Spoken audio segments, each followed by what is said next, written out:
नमस्कार दोस्तों, स्वागत है आप सभी का हमारे YouTube चैनल आर के योजना पर। पेंशन से जुड़ा हुआ एक और नया ताज़ा अपडेट, लेटेस्ट न्यूज़ आप सभी दिव्यांग, विधवा, वृद्धावस्था और कुष्ठावस्था पेंशन धारकों के लिए लेकर हाजिर हो चुके हैं।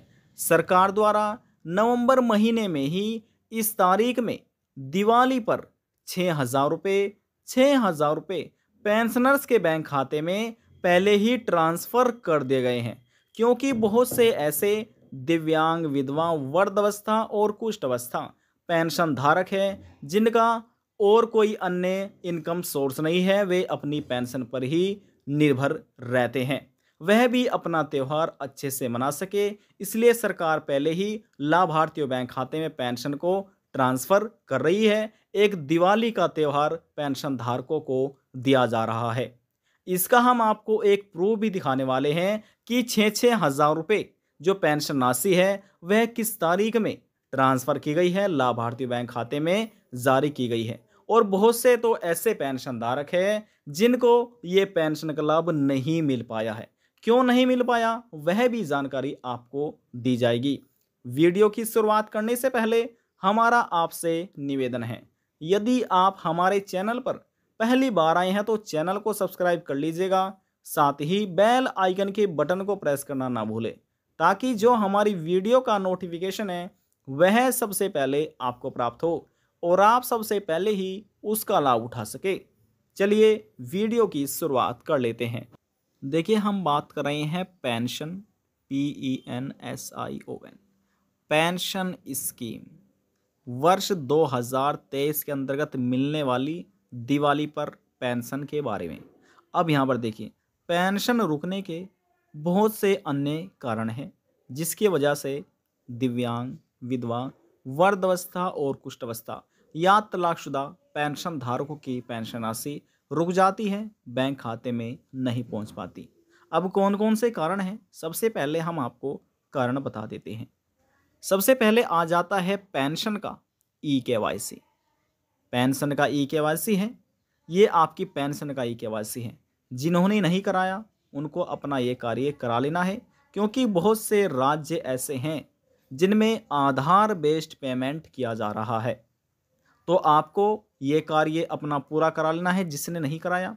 अब दूसरा कारण है, यहाँ पर देखिए, दूसरा कारण है बैंक KYC। अब जो लाभार्थी काफ़ी लंबे समय से अपनी पेंशन अपने बैंक खाते में ले रहे हैं, लेकिन उन्होंने काफ़ी ज़्यादा समय हो गया है लेकिन अपने बैंक से अपने आधार कार्ड को लिंक नहीं कराया, तो उन्हें यह कार्य करा लेना है। उसको बोला जाता है बैंक KYC। ये कार्य आपको करा लेना है जिसने नहीं कराया, ठीक है ना। ये भी एक कारण है पेंशन रुकने का, पेंडिंग होने का, तो आपको ये कार्य पूरा करा लेना है। अब जो तीसरा कार्य है वह है यहाँ पर यानी कि DBT। अब DBT क्या है? DBT है direct benefit transfer. Direct benefit transfer DBT की ये फुल फॉर्म होती है। अब यहाँ पर एक ये नया नियम है, यहाँ पर देखिए, आपको ये भी पूरा कर लेना है। कैसा है? ये भी आपके बैंक से ही जुड़ा हुआ है। अपने बैंक में जाइए जिसमें आपकी पेंशन आती है, जो आपने जिस बैंक से अपना आधार यानी कि अकाउंट नंबर दिया हुआ है, तो वहाँ पर जाइए, उनको बोलना है हमें NPCI लिंक करना है। NPCI लिंक करना है, DBT इनेबल या एक्टिव करा लेनी है। आपको फॉर्म दिया जाएगा, वह भरकर आप वहाँ से ही उसको जमा कर दीजिएगा, तो आपके कुछ दिनों के बाद DBT एक्टिव हो जाएगी। फिर आप मोबाइल से ही अपना स्टेटस देख सकते हैं कि आपका DBT इनेबल है या फिर नहीं है।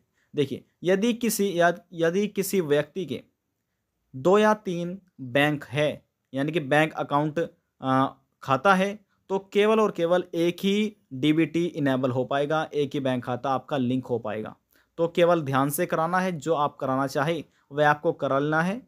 लेकिन यहाँ पर सबसे अच्छा होगा कि आप वही कराए जिसमें आप अपनी पेंशन लेना चाहते हैं, तो वह आपको अपना DBT इनेबल करा लेना है। 3 कार्य आपको मालूम हो चुके हैं। अब देखिए, चौथा कारण है यहाँ पर आपकी पेंशन से संबंधित, तो ये आपका पेंशन का कारण है। जो चौथा कार्य है पेंशन का रुकने का, वह है आपका पेंशन का एप्लीकेशन फॉर्म। अब किस प्रकार से गलती इसमें हो जाती है, अब यहाँ पर देखिए किस प्रकार से इसमें गलती हो जाती है, हम आपको गलती बताते हैं। ये कॉलम आता है जब पेंशन धारक फर्स्ट टाइम आवेदन करता है। अब यहाँ पर ये फार्म एसडीएम के पास या डीडब्ल्यू के पास जाता है, वहाँ से आगे फॉरवर्ड कर दिया जाता है। अब वहाँ से जो पुराने पेंशन धारक हैं, पहले पेंशन का लाभ रहे थे, यानी किसी कारणवश उनकी पेंशन स्टॉप हो गई है। अब यहाँ पर जब अधिकारी द्वारा दोबारा से जांच की गई तो यहाँ पर आने के बाद रीवेरिफाइड कर दिया जाता है। यदि किसी पेंशन धारक के आवेदन फार्म में किसी भी प्रकार की कोई गलतियाँ नहीं है तो रीवेरिफाइड हो जाता है। यदि किसी प्रकार की कोई गलतियाँ पाई जाती है, अब कैसी गलती होती है, मान लीजिए आपके आधार कार्ड में एक आपकी जन्म तिथि अलग है या आपका नाम अलग है और वही आपके एप्लीकेशन फॉर्म में अलग हो रही है। यदि कोई मात्रा की गलती है, जन्म तिथि की गलती है या तारीख की गलती है, अकाउंट नंबर गलत हो रहा है, आईएफएससी कोड गलत हो रहा है या डॉक्यूमेंट अपडेट नहीं हो रहे हैं, तो इन वजह से भी आपकी पेंशन को रोक लिया जाता है। अब कहाँ पर जाकर आप ये सभी चीज़ें चेक करा पाएंगे? देखिए, एक होता है जिला समाज कल्याण, जिला समाज कल्याण, ये एक ज़िले में होता है। आप जिला समाज कल्याण बोल दीजिए या फिर विकास भवन बोल दीजिए। देखिए, यहाँ पर जिला समाज कल्याण या विकास भवन किसी अन्य राज्य में यहाँ पर अलग नाम से पुकारा जाता है, बुलाया जाता है। तो यहाँ पर ये आपको ध्यान से समझना है।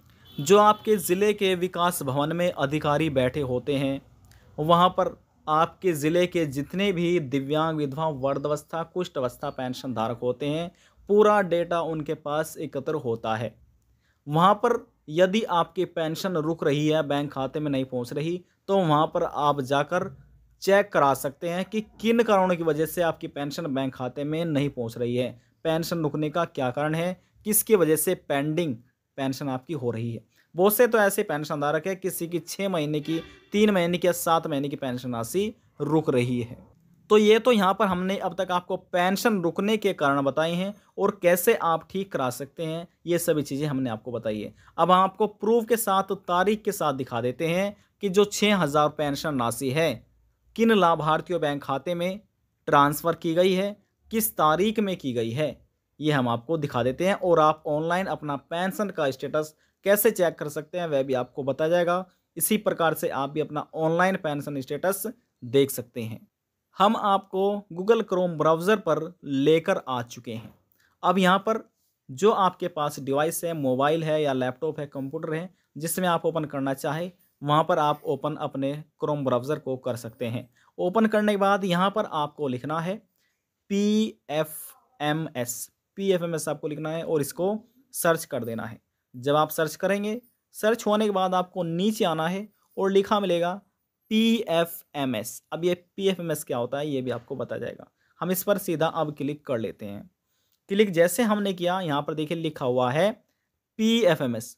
अब इसकी फुल फॉर्म होती है पब्लिक फाइनेंशियल मैनेजमेंट सिस्टम। लिखा हुआ है controller general of account, ministry of finance. नीचे आपको आना है, यहाँ पर आप प्रधानमंत्री नरेंद्र मोदी जी की फ़ोटो आप देख सकते हैं। अब यहाँ पर पीएम किसान योजना का जो पैसा है वह डीबीटी के माध्यम से भेजा जा रहा है। पीएफएमएस का जो पेंशन का पैसा है वह यानी कि पेंशन का जो पैसा है वह पीएफएमएस के माध्यम से भेजा जाता है। समाज कल्याण जो पेंशन का पैसा है वह, अब यहाँ पर आपको लिखा मिलेगा, देखिए ट्रैक डीबीटी डिटेल। अब यहाँ पर हम क्लिक क्यों करा रहे हैं ये भी आपको बताया जाएगा। हम डीबीटी पर क्लिक कर लेते हैं। जैसे हमने आपको बताया था, जिन पेंशन धारकों ने डीबीटी जिसका इनेबल नहीं है उनको इनेबल करा लेना है, एक्टिव करा लेना है। कैसे कराया जाता है वह हमने आपको पहले बता दिया था। अब यहाँ पर देखिए लिखा हुआ है कैटेगरी। अब यहाँ पर कैटेगरी लिखा हुआ है, यहाँ पर क्लिक करके आपको कैटेगरी का चुनाव करना है। जब आप यहाँ पर चुनाव करेंगे, देखिए हम कैटेगरी का चुनाव कर लेते हैं। सबसे नीचे आपको आना है, लिखा हुआ है एनी अदर एक्सटर्नल सिस्टम, यहाँ पर आपको क्लिक करना है। देखिए बहुत ध्यान से आपको बताया जा रहा है, समझा रहा है, आप भी ध्यान से समझिएगा। अब यहाँ पर देखिए आपके पास यहाँ पर यानी कि बेनिफिशियरी कोड नहीं है। यहाँ पर जब आप आवेदन करते हैं तो आपका एक पेंशन का एप्लीकेशन नंबर आपको मिला होगा, वहाँ से आपको एक स्लिप मिली होगी, या आपके मोबाइल नंबर पर जब आपकी पेंशन आती है, यदि आपने मोबाइल नंबर अपडेट किया हुआ है तो वहाँ पर उसमें एक रजिस्ट्रेशन नंबर भी आता है, तो वह आपकी पेंशन का रजिस्ट्रेशन नंबर है, वह आपको यहाँ पर इस कॉलम में दर्ज कर लेना है। तो जब आप यहाँ पर दर्ज करेंगे, ये सिक्योरिटी कोड जो आपकी स्क्रीन के सामने होगा वह आपको यहाँ पर दर्ज करना है। चलिए यहाँ पर हम दर्ज कर लेते हैं और यहाँ पर सर्च के आइकन पर क्लिक कर लेते हैं। देखिए लिखकर यहाँ पर हमने सर्च कर दिया है। अब यहाँ पर हम इसको स्क्रॉल डाउन कर लेते हैं। जब आप नीचे स्क्रॉल डाउन करेंगे, नीचे आने के बाद देखिए यहाँ पर लिखा हुआ है पेमेंट डिटेल। अब यहाँ पर आपकी पेंशन का एप्लीकेशन नंबर है, वही रजिस्ट्रेशन नंबर। यहाँ पर आपका नाम देखने को मिल जाएगा जब आप सर्च करेंगे। यहाँ पर बेनिफिशियरी कोड जो मैंने आपको बताया था कि आपको मालूम नहीं है, ये स्कीम कोड है। अब यहाँ पर आधार नंबर अपडेट यदि आपने किया हुआ है ई-केवाईसी, तो आपका आधार नंबर अपडेट हो जाएगा। अब यहाँ पर ये सभी चीज़ें आप देख सकते हैं। देखिए 6,000 रुपये हैं यहाँ पर देखिए रिक्वेस्ट डेट की गई थी 19 अक्टूबर 2023 में, समय भी दिखा गया है। वैलिडेशन स्टेट रिजेक्ट, इनका रिजेक्ट हुआ था। क्यों रिजेक्ट क्यों हुआ था? अब देखिए यहाँ पर लिखा हुआ है UID does not belong to beneficiary UID from beneficiary file, यानी कि आधार इज नॉट सीडेड, यानी कि इन लाभार्थियों का आधार सीडेड पहले नहीं हुआ होगा, या कुछ किसी प्रकार से कोई नंबर में यहाँ पर गलती हो रही है, तो इस प्रकार से भी यहाँ पर ये सभी चीज़ें आ जाती है। जब आप अपना चेक करेंगे तो आपको ध्यान से देख लेना है। अब यहाँ पर हम नीचे चलते हैं। अब जब आप नीचे आइएगा तो वही यहाँ पर आपको दिखेगा फिर से रिक्वेस्ट की गई थी 20 अक्टूबर में, लेकिन फिर से रिजेक्ट हो गया था। फिर से रिजेक्ट हुआ, कारण बताया गया है आधार इज नॉट सीडेड। जैसे हमने आपको बताया था कि आपको यहाँ पर अपना आधार सीडेड कंप्लीट कराना है, अपना ई-केवाईसी कंप्लीट करा लेना है। नीचे आइएगा, नीचे आने के बाद देखिए ये आपका लेटेस्ट मिलेगा आपकी पेंशन का। यहाँ पर एप्लीकेशन नंबर है, बेनिफिशियरी यानी कि नाम मिलेगा पेंशन धारक का, बेनिफिशियरी कोड है, scheme code, Aadhaar number, account number, IFSC code. देखिए यहाँ पर लिखा हुआ है 6,000 रुपये। हमने आपको कहा था कि 6,000 रुपये और 6,000 रुपये जब सरकार पेंशन देती है, जरूर नहीं कि एक ही लाभार्थी को दी जाए। अब कई लाख पेंशन धारकों को सरकार पेंशन देती है, जिसमें 3,000 रुपये वाले लाभार्थी भी शामिल किए गए होंगे, 4,000 रुपये वाले भी किए गए हैं, 6,000 रुपये वाले भी किए गए हैं। तो सरकार यहाँ पर जिसकी पेंशन रुक रही है, इसी हिसाब से लाभार्थियों को पेंशन राशि देती है। और यहाँ पर 3 महीने के अंतराल पर या हर महीने लाभार्थियों को पेंशन सरकार दे रही है। अब यहाँ पर देखिए इन लाभार्थियों को 6,000 रुपये लिखा आ रहा है। अब स्टेटस देखिए इनका यहाँ पर वैलिडेटेड हो गया है, स्टेटस वैलिडेटेड यानी कि 25 अक्टूबर 2023 में। अब देखिए फंड स्टेटस लिखा हुआ है, क्या है यहाँ पर लिखा हुआ, अप्रूव्ड बाय एजेंसी 9 नवंबर 2023, समय भी यहाँ पर बताया गया है। अब यहाँ पर ये सभी चीज़ें देखिए लिखा हुआ है, यहाँ पर ध्यान से पढ़िए।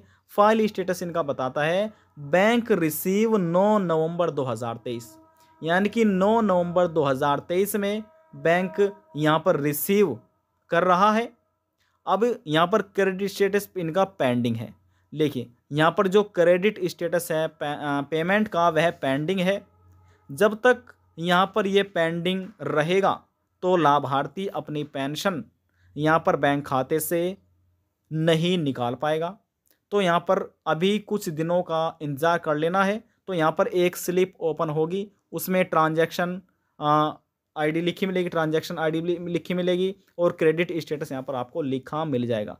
कहने का हमारे तात्पर्य है कि सरकार द्वारा 9 नवंबर 2023 में पेंशन ट्रांसफ़र की गई है। अब जिसकी पेंडिंग है उनके बैंक खाते में नहीं पहुंच पाई, लेकिन जिसकी सभी चीज़ें ठीक है उन लाभार्थियों को पेंशन का लाभ दे दिया गया है। अब यहाँ पर जो हम आपको जानकारी दे रहे हैं यह उत्तर प्रदेश राज्य की है, क्योंकि उत्तर प्रदेश में 1,000 रुपये प्रति महीना के हिसाब से पेंशन राशि दी जा रही है और 3 महीने की हो जाती है 3,000 रुपये। अब यदि किसी पेंशन धारक की 6 महीने की रुकी हुई है तो सीधे हो जाते हैं 6,000 रुपये। तो यहाँ पर सरकार रुकी हुई पेंशन राशि भी लाभार्थियों को दे रही है। आज की जानकारी में बस इतना ही। यदि आपको हमारी दी हुई जानकारी पसंद आई तो वीडियो को जरूर लाइक कर दीजिएगा। आपके एक लाइक से हमें बहुत ज़्यादा मोटिवेट मिलता है। और यदि जानकारी को लेकर मन में कोई सवाल है, डाउट है, पूछना चाहते हैं, नीचे कमेंट बॉक्स में जाकर पूछ सकते हैं। सभी सवालों का जवाब आपको दे दिया जाएगा।